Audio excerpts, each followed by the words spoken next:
Audiolivro Primeiro o Reino. Como uma pobre viúva nos ensina os princípios da verdadeira adoração. De Josanã Alves. Capítulo 1. Essência versus aparência. Ellen White declara: seu valor foi estimado não pela importância da moeda, mas pelo amor para com Deus e o interesse para com a sua obra. Roberto Shin-Ashik declara: em um mundo no qual o dinheiro é mais valorizado que os sentimentos, a aparência também acaba sendo mais importante que a essência. Imagine-se no tempo de Jesus, indo levar uma oferta ao templo.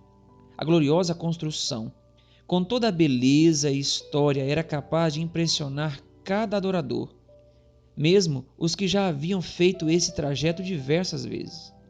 Antes de ter acesso ao templo, você teria que se dirigir aos tanques de purificação na parte externa do templo e lavar-se neles, para em seguida atravessar todo o pátio dos gentios e entrar pela porta formosa que dava acesso ao pátio das mulheres judias.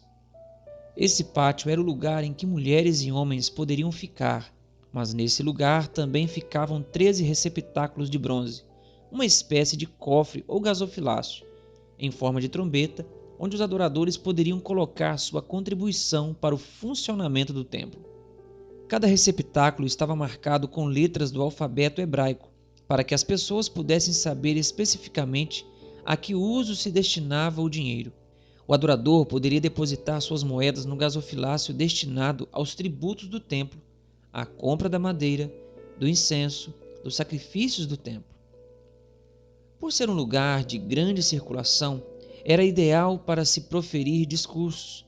Foi nesse pátio que Jesus proferiu seu ensino, registrado em João 8, de 12 a 20, em que ele afirmou ser a luz do mundo. É nesse pátio que se passa toda a história que irá nos acompanhar pelos próximos 30 dias.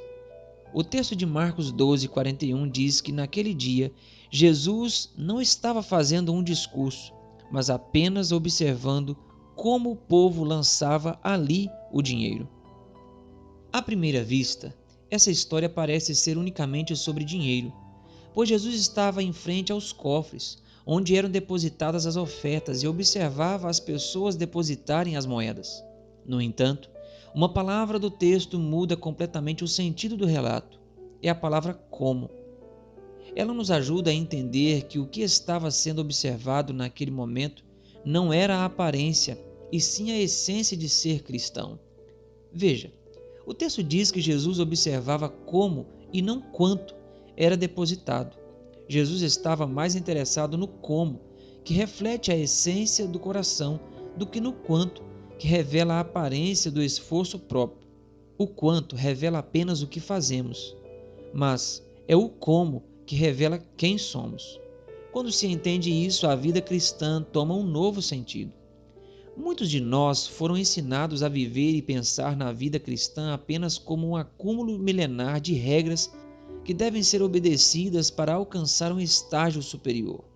Esse tipo de pensamento nos leva a ver Deus como um fiscal que está observando quanto você faz e, principalmente, quanto você não faz, para lhe dar a recompensa ou punição merecida.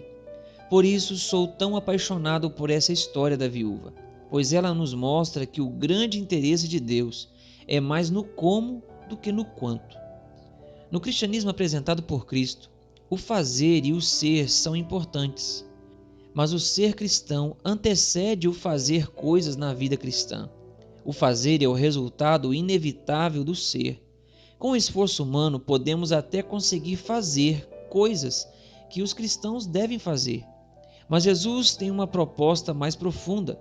Ele deseja nos levar a ser um cristão genuíno. Um cristão em toda a sua essência e não apenas na aparência. Precisamos entender uma grande verdade.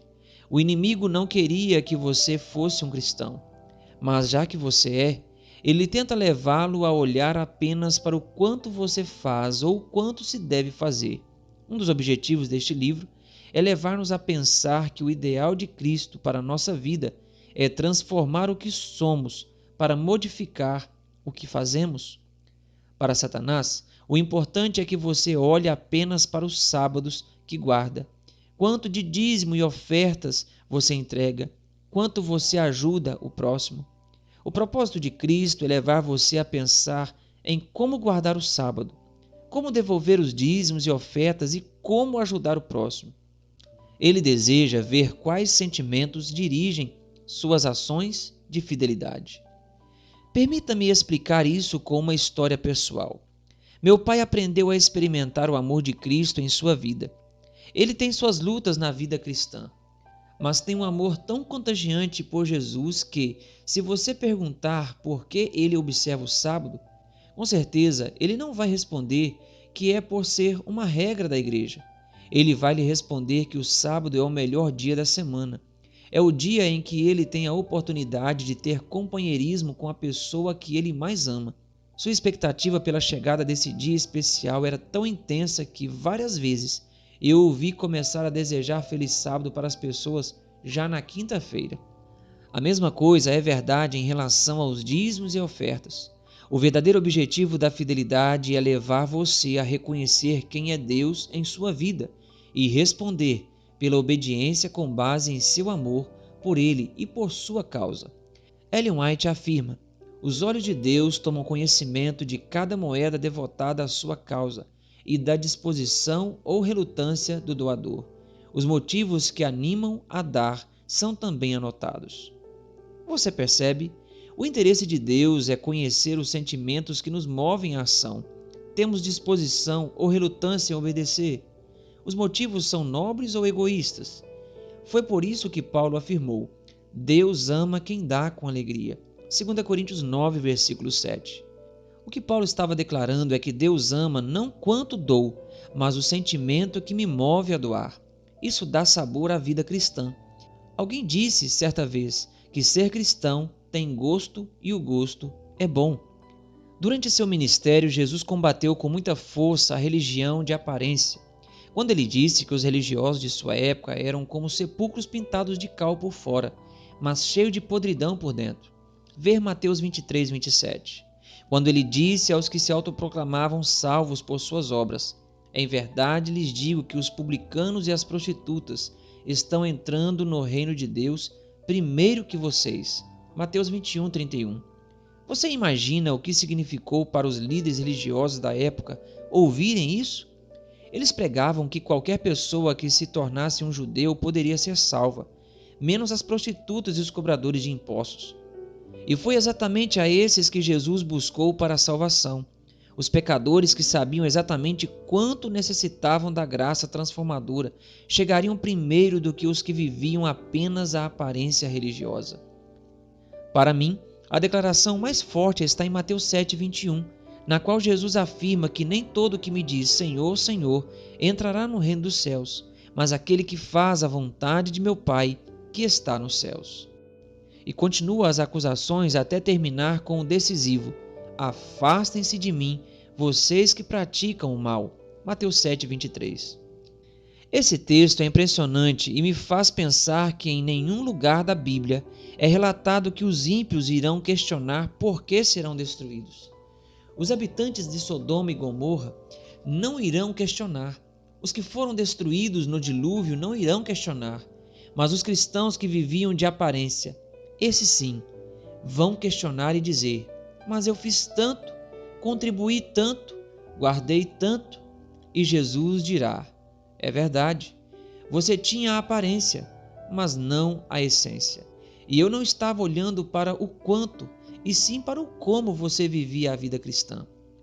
Você não acha que podemos terminar esse primeiro passo da nossa caminhada com um pedido a Deus?